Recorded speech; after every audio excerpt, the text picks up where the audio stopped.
कुछ ऐसे शब्द बता दो कि ऐसा ऐसा करे तो संत से लाभ लिया जा सकता है। बोले पहली बात,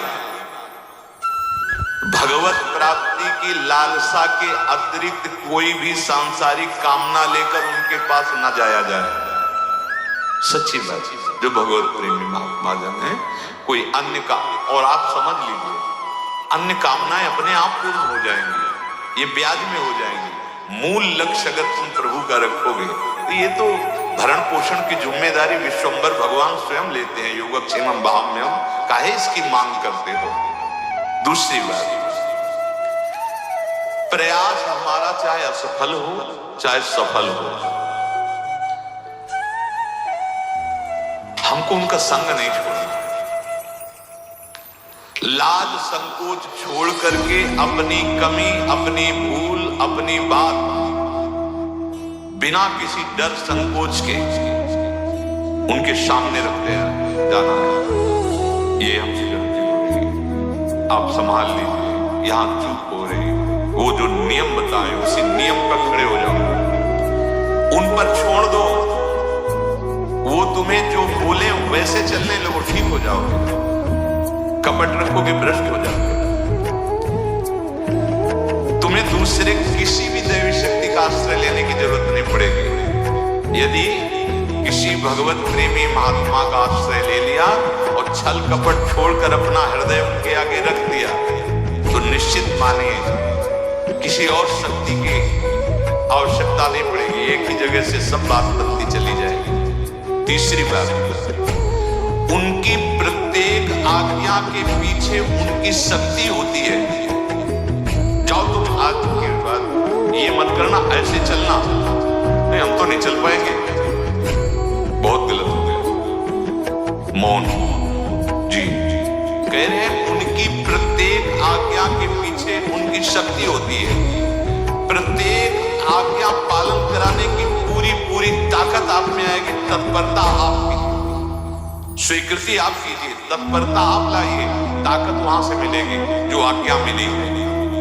किंतु ये ध्यान रहना चाहिए कि असली संत कभी असद आज्ञा नहीं देते। जब संतों की आज्ञा पालन करने की बात है तो असद रूपात्मक कभी आज्ञा नहीं देते। और यदि कहीं वो असद प्रेरणा या आज्ञा दे दे, This is an urgent message from the Red Cross. Our work in Ukraine is not over.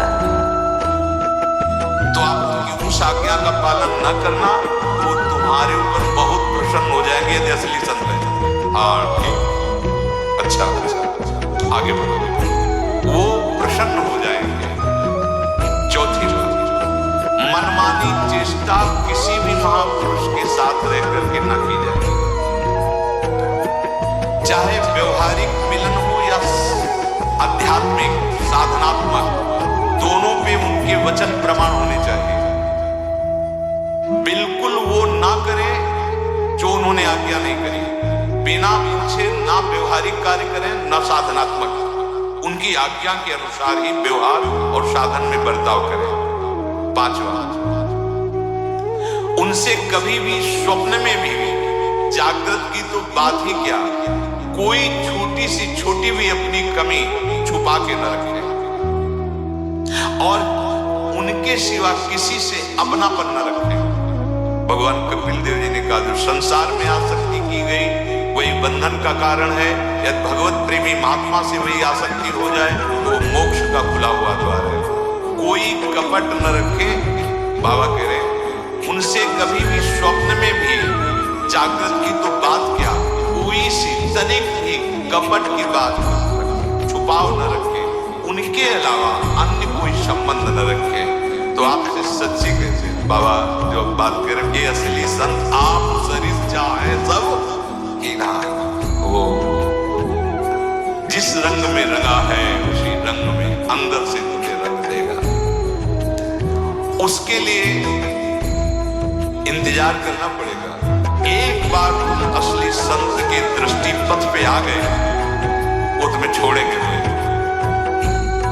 अहेतु की कृपा से परिपूर्ण भगवत प्रेम रस भरे हुए दान तुम्हारे तन में, मन में, इंद्रियों में गड़ा के छोड़ेंगे। और जहां गड़ा दिया तो अहंकार जो है परिवर्तित हो जाता है। जहां वो होते हैं हमारे माई श्यामा होगा, हमारे माई श्यामा, ठसक वही ठसक, वही चिंतन, वही गर्व उसके हृदय में जागृत हो जाता है। जब किसी असली संत की दृष्टि रूपी कृपा से उसके भगवत प्रेम रूपी जहर चढ़ जाता है, तो अब कोई विषय चाहे ब्रह्मांड के भोग सब किसी की सामर्थ्य नहीं कि अब उसका परिवर्तन कर सके।